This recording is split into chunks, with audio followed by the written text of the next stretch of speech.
Je retrouve justement l'ancien chef du Bloc québécois, Gilles Duceppe. Monsieur Duceppe a dirigé le Bloc de 1997 à 2011 avant de revenir à la tête de la formation politique en 2015, le temps d'une élection. Bonjour, Monsieur Duceppe. Bonjour. Alors, s'il y en a un qui connaît bien le Bloc québécois, c'est vous. Qu'est-ce que vous pensez de cette refondation du Bloc? Moi, je pense ce matin, là, c'était un exercice pour satisfaire le Forum jeunesse qui parlait de refondation. Maintenant, si on regarde les choses clairement, à un peu moins d'un an des élections, je ne crois pas, moi, qu'on change le nom ni le logo. Maintenant, comme tous les autres partis, il y aura un congrès avant l'élection. Et un congrès, ça veut dire quoi? Revoir les statuts, peu de choses à revoir, sauf, j'imagine, la présidence. Tous les partis fédéraux, là, sous toute réserve, ont un chef et un ou une présidente. Mais le président dans les autres partis n'est pas un élu. Il se peut que cela change. Sur le reste, c'est la plateforme électorale que tous les partis devront se donner. Or, on sera au même endroit, au même moment. Il leur reste cependant une course à la chefferie, et ça, c'est déterminant. Quelles personnes, hommes ou femmes, se présenteront pour devenir chef du Bloc québécois? Oui. Et c'est fondamental, ça. Alors maintenant, on a vu des choses semblables se passer ailleurs. On le voit avec M. Bernier, qui arrive tout juste. M. Singh n'est pas élu non plus. Or donc, il n'y a rien de joué au moment où on se parle. Sur le fond, le Bloc a été fondé, je le disais il y a un instant, en 1991, à l'époque connu beaucoup de succès, notamment sous Lucien Bouchard, par la suite avec vous. La mission, à l'origine, c'était de représenter les souverainistes à Ottawa. Ça fait 27 ans de ça. Les choses ont beaucoup changé depuis. Quand on regarde l'état actuel de la situation, notamment la dernière élection au Québec, où la question nationale n'était même pas un enjeu, est-ce que c'est toujours pertinent, selon vous, d'avoir un parti souverainiste à Ottawa?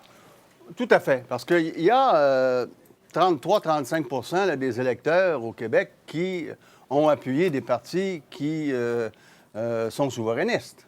Or, en démocratie, il importe que tous ceux et celles qui ont une opinion soient représentés dans toutes les instances démocratiques, également à la Chambre des communes. Oui. Qui questionne la présence des Verts qui n'ont jamais eu plus qu'un député à Ottawa? Personne. Alors, pourquoi on questionnerait la pertinence du Bloc? Moi, je pense que c'est sain, non seulement pour le Québec, mais c'est sain pour la démocratie canadienne, et pour toute démocratie, d'ailleurs.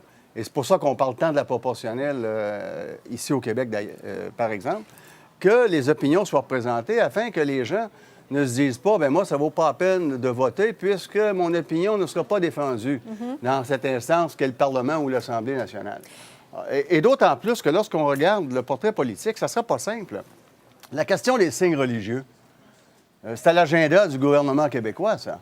Alors, ni le NPD, ni les libéraux, ni les conservateurs sont en faveur de cela. Alors que le Bloc l'est. Oui, et M. Bernier, on ne le sait pas. Il est contre le multiculturalisme, mais en même temps, il est libertaire. Les libertaires sont à peu près contre tous les interdits. Où logera-t-il, on ne le sait pas. Énergie Est. Je ne parle pas des oléoducs, là, parce que Earnbridge, il n'y a personne au Québec qui était contre.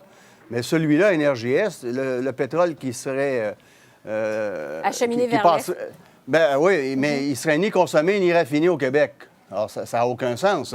Ça ne diminue d'aucune façon le nombre de trains, puisque ça passe simplement à travers le Québec. Donc, pour s'approvisionner, il faut maintenir le nombre de trains. Et l'acheminer par train de l'Ouest, ça coûterait trop cher aux promoteurs. Donc, et M. Scheer, lui, est pour Énergie Est. Alors ça sera tout un débat. M. Bernier va certainement nuire au Parti conservateur. Je ne sais pas s'il réussira à faire élire des gens, mais ça n'aide pas le Parti conservateur. Faudrait voir. J'aimerais vous entendre justement sur la prochaine campagne électorale fédérale, parce que le Bloc devra affronter 4 autres partis politiques, évidemment libéraux, conservateurs, NPD, le nouveau Parti populaire de Maxime Bernier, dont vous nous parlez depuis un bout de temps. Le Bloc a déjà eu du succès dans le passé, alors qu'il n'avait, règle générale, qu'un adversaire aux communes. Comment pensez-vous, justement, que le Bloc québécois va pouvoir tirer son épingle du jeu? Bien, il n'y avait pas qu'un adversaire, message? là. Il n'y avait pas qu'un adversaire. Mais là, il va en avoir 4. Il y en a quand même. Oui, mais dans le passé, il y en avait 3. Il y avait l'NPD, il y avait les libéraux, les conservateurs, et les Verts aussi. Donc, ça sera même 5, là, alors que c'était 4 dans le passé. qui vont gruger, je pense, au vert 3-4 pas plus, bien sûr. Mais comment le Bloc va faire pour réussir à imposer sa vision au cours de la prochaine Bien, campagne moi, électorale, je crois que le NPD va nulle part actuellement et ira nulle part. Monsieur Trudeau devra se positionner sur la question des signes religieux. Et je suis convaincu, il ne peut pas être pour ça. Ni M. Scheer, ni M. Singh. À ce moment-là, là, et je pense que l'opinion au Québec est très majoritairement en faveur du rapport Bouchard-Taylor. Alors ça, c'est une différence majeure avec les autres partis. Donc, maintenant, NRJS, c'est la même chose. M. Trudeau, s'il dit qu'il est contre NRJS, ça l'illuminue dans l'Ouest. M. Scheer s'est déjà prononcé. M. Singh sera contre, mais M. Singh a beaucoup de difficultés à percer au Québec. Et n'oubliez pas qu'il y a une élection en Alberta, là. Et il y a de très fortes chances que M. Kenney soit élu et il veut un référendum sur la péréquation. Oui. Ça sera tout un autre débat, ça. Les conservateurs mènent une offensive au Québec quand même assez importante. Ils ont l'œil visiblement sur des circonscriptions qui sont actuellement détenues par le Bloc québécois. Ils ont d'ailleurs déjà gagné le comté de Chicoutimi-Le-Fjord avec Richard Martel. J'aimerais vous entendre sur le passage de Michel Gauthier, un ancien collègue du Bloc québécois, avec les conservateurs. Qu'est-ce que vous en pensez? Ben, c'est son droit, ça. Hein? Je ne conteste pas ça. Moi, si quelqu'un se prononce, on est en démocratie. Maintenant, sur la question des signes religieux, moi, par exemple, j'étais contre la charte de la laïcité proposée par le Parti québécois. J'étais pour Bouchard-Taylor. Michel Gauthier appuyait très fortement la charte sur la laïcité. Ouais. Alors là, il va se retrouver avec un Parti conservateur qui ne peut faire ça. Si M. Scheer fait ça, on a vu qu'il était très timide sur cette question avec M. Legault. Si M. Scheer appuyait la position du gouvernement Legault, dans le reste du Canada, là, il en subira les conséquences. Ouais. Alors, il va calculer. Hein? C'est pour ça que je dis que c'est assez majeur, cette question-là. Alors, il faudra donc voir comment M. Gauthier vivra avec ça. Un mot sur le leadership en terminant. Vous en avez parlé au début. Le Bloc, on le sait, a traversé une période très difficile sous Martine Ouellette. Mario Beaulieu en assume actuellement l'intérim. Il va y avoir une course au printemps.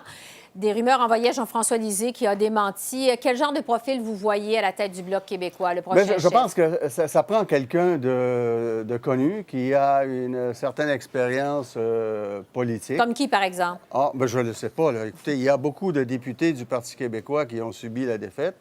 Il y a un bassin de candidats et candidates possibles au sein des troupes, tant de Québec solidaire que du Parti québécois. Or, on verra, mais moi, je ne peux pas me prononcer pour ceux et celles qui ne l'ont pas fait. Ouais. On verra bien qui veut relever ce défi. Qui est quand même de taille. Oui, mais on a vu un peu partout dans le monde, depuis maintenant quelques années, des gens arriver un peu plus tard. On le voit avec M. Bernier actuellement. On le voit avec M. Singh, qui n'est pas présent à la Chambre des communes. Il y a des députés au NPD que je connais, mais qui sont souverainistes et qui me l'ont dit, qui vont y repenser 2 fois avant de se représenter pour le NPD, parce qu'ils s'en vont à l'abattoir, selon moi. Or, il y a beaucoup de choses qui peuvent se passer en très peu de temps. Le temps file. Vous nous avez déjà surpris avec un retour au Bloc québécois. Si on vous le demandait, est-ce que vous seriez intéressé, M. Duceppe? J'ai déjà... Donné. C'était une surprise pour moi-même à la dernière minute. J'ai pensé réussir, on n'a pas réussi. On est venu prêt, cependant. Or, mais... Vous fermez la porte, définitivement. Oui, absolument. Mais tout est un peu... comment dirais-je, pas contradictoire, mais tout au moins différent selon l'analyse, dans les analyses que l'on porte. Le Bloc, avec 19 d'élus et 10 députés, c'était une défaite. Québec solidaire, avec 10 et 16, c'est une grande victoire. Vous voyez, tout est relatif. Hein? Merci beaucoup, M. Duceppe. Merci.